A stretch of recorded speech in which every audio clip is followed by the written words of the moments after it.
আসসালামু আলাইকুম। এই বৃদ্ধ চাচার কষ্টের কথা শুনলে আপনারা অবাক হয়ে যাবেন। কি সুন্দর মাছ ধরছে দেখেন।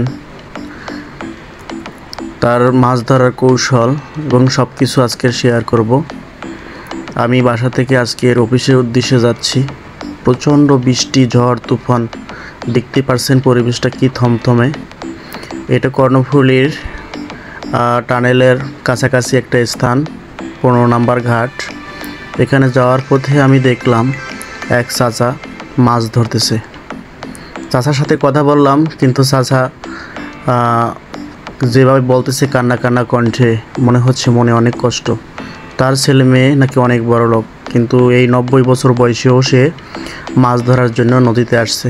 ঝড় তুফান কোনো কিছুই তার রিজিকের বাধা হয়ে দাঁড়াইছে, কারণ তার খেতে হবে এবং বাঁচতে হবে।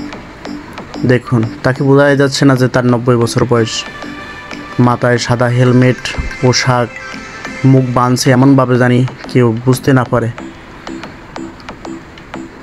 আশেপাশের দৃশ্যগুলো খুবই মনোরম। পাশে গাছগাছালি, কেওড়া বন, তার মাঝখান থেকে ব্রিজ। চাচাকে খুবই স্ট্রং লাগতেছে, কিন্তু ভিতরে ভিতরে সে অনেক ক্ষত বিক্ষত হয়ে গেছে, যেটা বলার মতো এবং শোনার মতো কেউ নাই। শুধু রিজিক, 2 মুঠো ভাত খাওয়ার জন্য এত পরিশ্রম, এত কষ্ট। শেষ পর্যন্ত চাচা মাছ ধরে নিয়ে আসছে। দেখব আমরা কি মাছ পাইছে চাচায়। আসলেই ভালো মাছই পাইছে, যেগুলো খুব তরতাজা। আপনারা দেখলেও খুব লোভ লেগে যাবে। আশা করি পুরো ভিডিওটা দেখবেন এবং সাবস্ক্রাইব করতে ভুলবেন না, এরকম মনোরম দৃশ্য ভিডিও পেতে। আমরা আসলে ভিডিও করি কেন?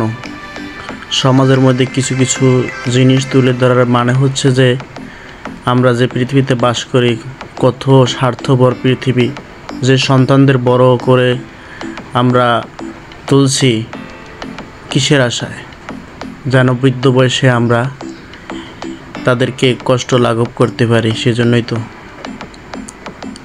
দেখা যাক কি মাছ পায়। আশেপাশে এটার কোস্টগার্ড, দেখতেই পাচ্ছেন। অনেক বৃষ্টি হচ্ছে আজকের, প্রচণ্ড বৃষ্টি। মাছ দেখা যাচ্ছে, সম্ভবত এগুলো চিংড়ি মাছ। বর্তমানে তাজা চিংড়ি মাছ পাওয়া যাচ্ছে না, কিন্তু এই মুরব্বীরা সবসময় তাজা জিনিসই খেতে ভালোবাসে। এই দেখুন, একদম তরতাজা চিংড়ি মাছ। খুবই ভালো না? কমেন্ট করে জানাবেন।